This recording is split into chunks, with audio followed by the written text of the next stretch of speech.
அனைவருக்கும் அன்பு வணக்கம். இன்றைக்கி நம்ம பார்க்க போகிற கோவில் என்னென்னு பார்த்தீங்கன்னா, தஞ்சாவூர் மாவட்டத்தில் கும்பகோணத்துக்கு பக்கத்தில் திருந்து தேவன் குடி அப்படிங்கிற ஒரு ஊரில் உள்ள அருமையான ஒரு திருத்தலத்தை தான் நம்ம பார்க்க போகிறோம். இந்த திருத்தலமானதுக்குன்னு ஒரு தனி சிறப்பான ஒரு வரலாறு இருக்குது. இது என்னன்னு பார்த்தீங்கன்னா, ஈசனோட சாபத்தினால் அம்மனானவங்க நண்டாக மாறிடுறாங்க. இதனால் இந்த சாப விமோச்சனத்துக்காக என்ன பண்ணியிருக்காங்க, தினமும் பக்கத்தில் இருக்க தாமரை குளத்துலேருந்து ஒவ்வொரு பூக்களாக எடுத்துகிட்டு போய் சிவனுக்கு அர்ச்சனை செஞ்சுக்கிட்டு வந்திருக்காங்க. இதே சூழ்நிலையில் பார்த்தீங்கன்னா, தேவேந்திரனானது அதிகமான ஒரு ஆணவத்தினால தன்னுடைய இந்திர பதவியை இழந்துட்டார்.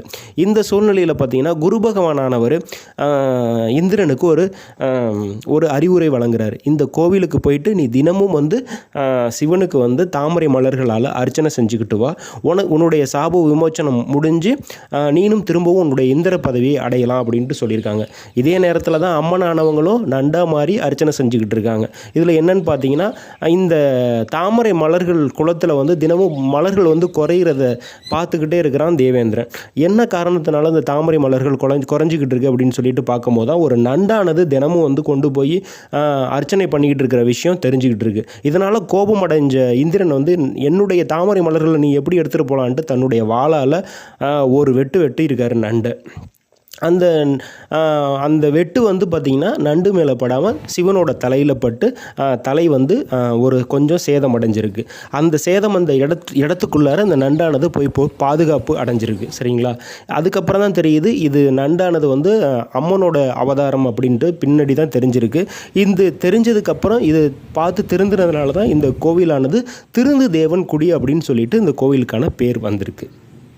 இந்த கோவிலோட சிறப்பு என்னன்னு பார்த்தீங்கன்னா, அம்மனானவங்க நண்டா மாதிரி அவங்களுக்கே பாபு விமோச்சனம் கொடுத்துருக்க இந்த சிவனானவர் தற்போது பார்த்திங்கன்னா இந்த காலகட்டங்களில் அதாவது இந்த நண்டு ராசிங்கிறக்கூடிய கடகராசி சார்ந்தவங்க பாபு விமோச்சனம் ஏதாவது இருந்துச்சுன்னா, அவங்களுக்கு ஏதாவது ராசியில் ஏதாவது தோஷங்கள் இருந்துச்சுன்னா இந்த கோவிலுக்கு அவங்களோட வேண்டுதல்களை நிறைவேற்றினாங்க அப்படின்னு சொன்னாங்கன்னா அவங்களுடைய பாபங்கள் நிவர்த்தியாகி அவங்களுக்கு கூட வேண்டிய நல்ல விஷயங்கள் எல்லாமே கூடி வருங்கிறது இந்த கோவிலோட ஒரு ஐதீகம்.